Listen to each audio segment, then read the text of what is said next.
Well, here we are again. Welcome back to McNulty's Book Corral.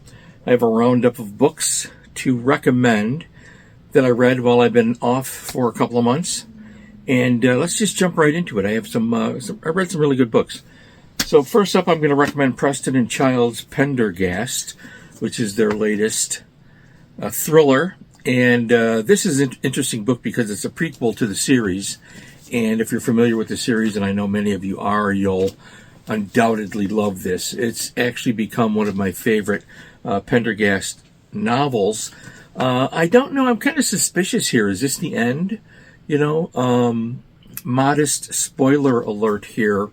This book ties into the very first Pendergast novel at the end. So you've come full circle. Does this mean that the authors are done? I don't know. I'm speculating. There's nothing in the press or in their press releases that indicates as such. I'm a fan of both authors because I have everything they've done together as well as individually.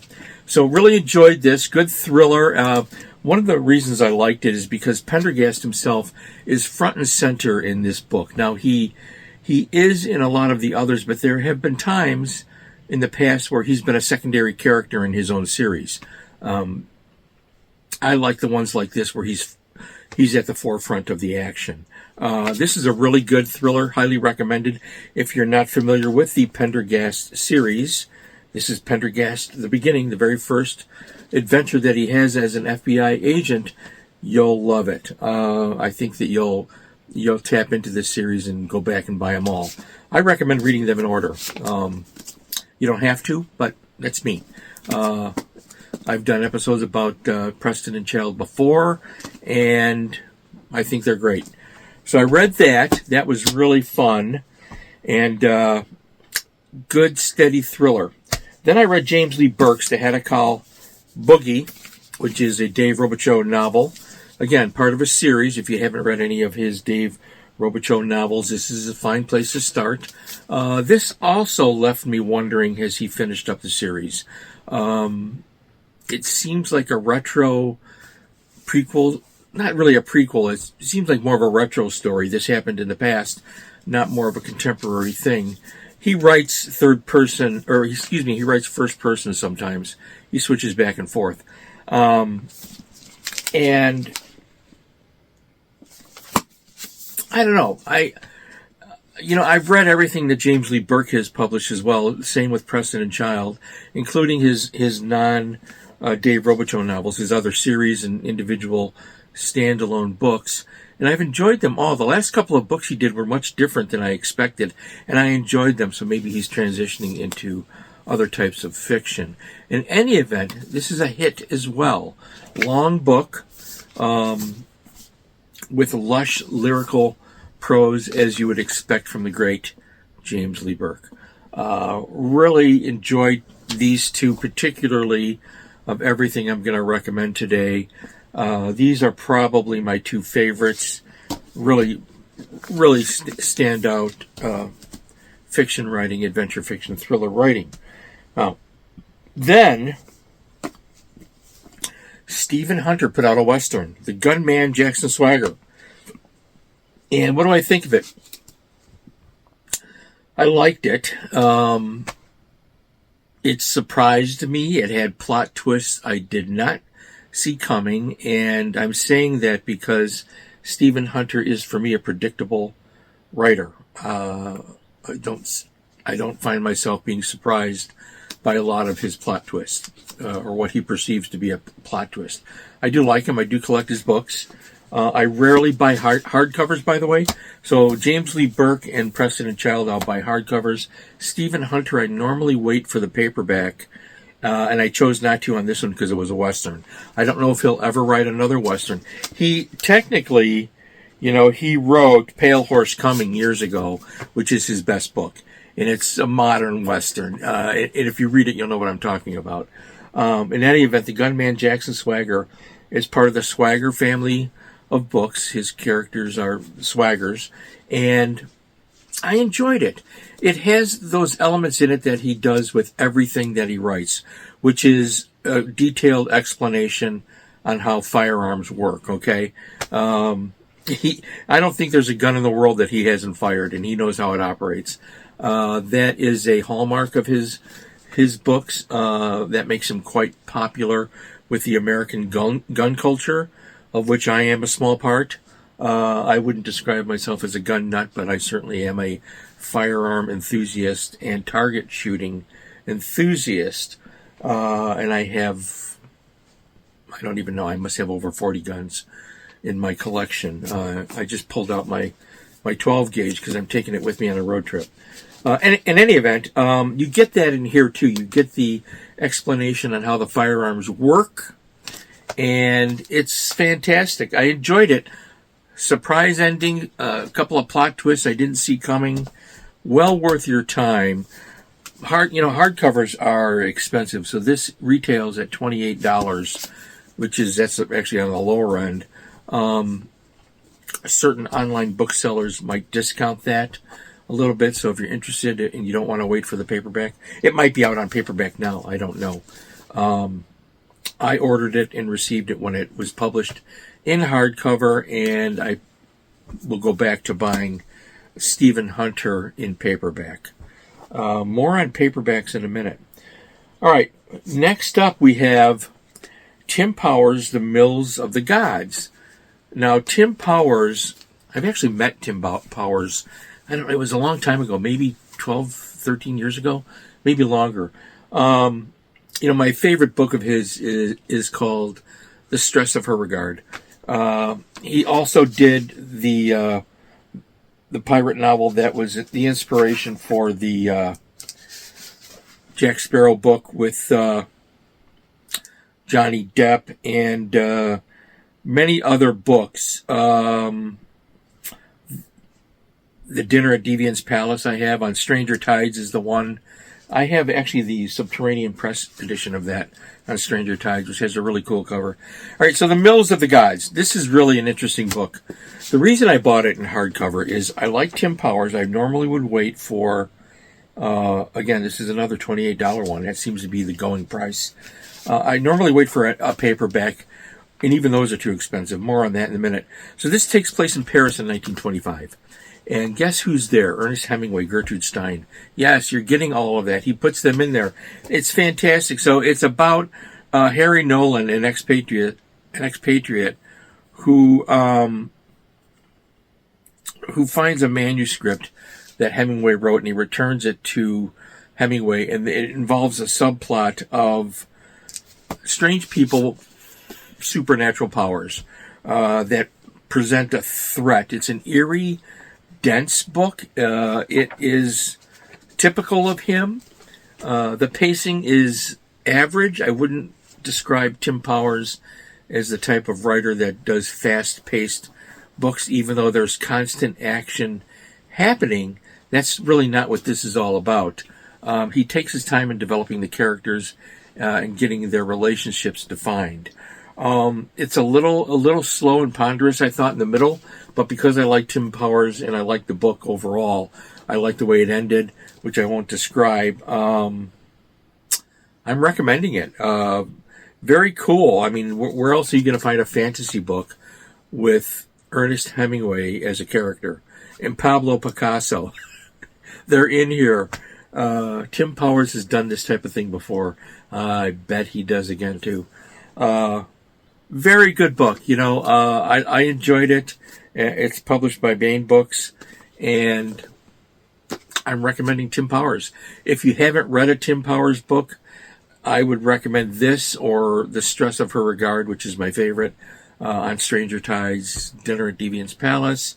So many, there's so many of them out there. Not as many as Stephen Hunter and Preston and Child or James Lee Burke, but he has a good collection of books he's put out. So The Mills of the Gods. Interesting stuff. Read it for yourself and try and describe it. Describe the plot's a little convoluted, but it gets there. So, fan of Tim Powers, who I met once briefly. Long time ago. All right, we're going to end with a Western. And we're going to end with William W. Johnstone's, with J.A. Johnstone, Catfish Charlie Western Shoot or Cut Bait. I bought it in hardcover. How much did this one cost me? I bet it cost me $28. This one cost me $28.95. I had to pay an extra 95 cents for this. The reason I bought it is because this is, the WWJ brand, which is run by the family, Joe Johnstone, that's J.A. Johnstone. They put out a lot of different series. And it's a hit or miss, I do collect them. I've collected them for years. I have hundreds of the original WWJ books and all of the ones with J.A. Johnstone scents, and it's a lot. I enjoyed this is the second Catfish Charlie, and so I bought it because I liked it. Now, this is published by Kensington, which is Pinnacle, and they have, from my understanding, they have eliminated this size paperback, which you used to be able to find in retail stores like Walmart and Target and so forth. They're no longer found in the local stores around here. I don't know if they're gonna. I know this is gonna be in paperback. I think this is out in paperback. It probably costs $14-15. I don't know. So what they're doing is they're eliminating this size, which we used to call this the pocket paperback size, and they're going for the larger size, which means that the prices are going up. And my understanding is that the WWJ brand will put out less books this year than the previous years. They were putting out over 25, I think, for quite a long time. I think they're doing 15 this year, maybe less. And your best bet is to look on online retail sites to find them. If places like Walmart and Target and other stores don't carry them any longer, what I believe is going to happen, and I hope that I'm wrong. So if you guys are hearing this, I hope that I'm wrong. I think this brand is going to fold because this is affordable at $8.99, and stores like Walmart would discount it. So you pay $7, close to $8, sometimes less. I get a discount because my wife retired from there, so we have a lifetime discount, and they automatically discount it. So if you are an employee, you get it for even less than the discounted price, and that's gone.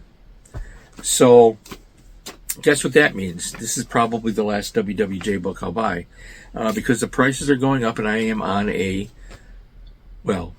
fixed budget. I hate to say that, but I'm watching my pennies a little bit for, not because I'm destitute or anything. I'm not.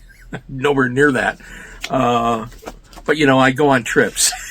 and if you've watched this channel for any length of time, you know that I'm going places that cost money.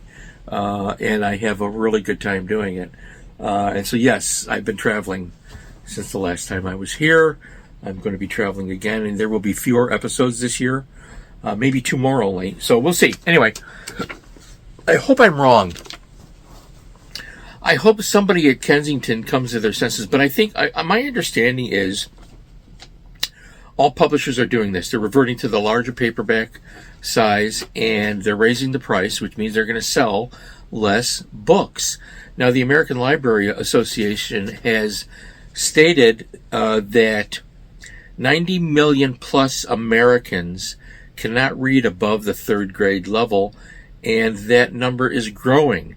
How do you expect to sell books for $28.95 in hardcover and $14-15 for a paperback about the same size as this to an audience that is becoming growingly illiterate? Explain that one to me, publishers.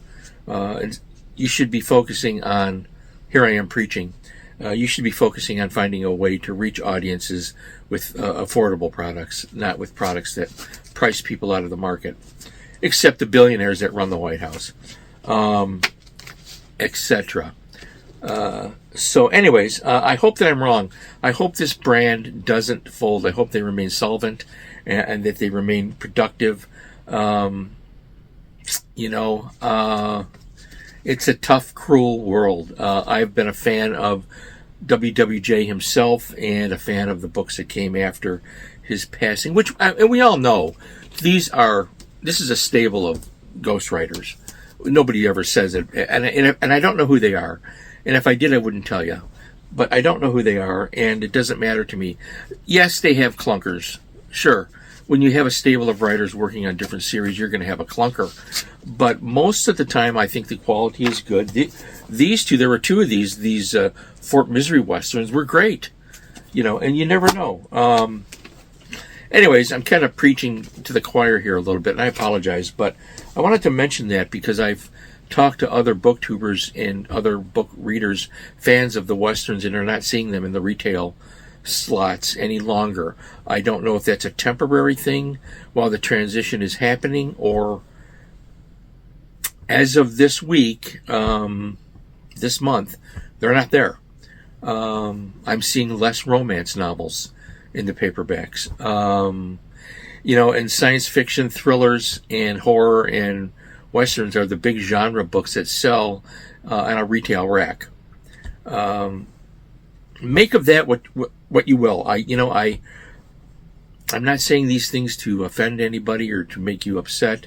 It's just what I see, and my hunch is that, knowing the audience, my friends that are with me on this, they're going to be buying fewer Westerns because the prices are going up and they're doing the bigger size. Again, sorry. I hope I'm wrong. All right, enough of that. So there are some really interesting books for you to track down. See if you can find Shoot or Cut Bait by WWJ and J.A. Johnstone. You will like it. Tim Powers, The Mills of the Gods. I love Tim Powers. He is a fun guy to read. Stephen Hunter puts out what I call a popcorn Western, and it works quite effectively. The Gunman, Jackson Swagger. Really good one. James Lee Burke, The Haddock Boogie. A long, drawn-out thriller that is well worth your time with James Lee Burke's usual lyrical prose. And finally, I started with Pendergast. Preston and Childs' Pendergast. The beginning, the very first Pendergast novel. Let us hope that we're fortunate enough to get more. And until next time, my friends, again, there are going to be fewer episodes this year. I have 2 planned. I've not filmed them. It's going to be a while. I'll try and get a couple more out before the year ends. And then at the end of the year, I'm going to decide if I'm going to continue into next year. I appreciate those of you who have reached out to me. Thank you. I'm fine. And I'm having fun. And we're going to carry on. So in the meantime, stay well, stay happy. Feed your brains. Read a book.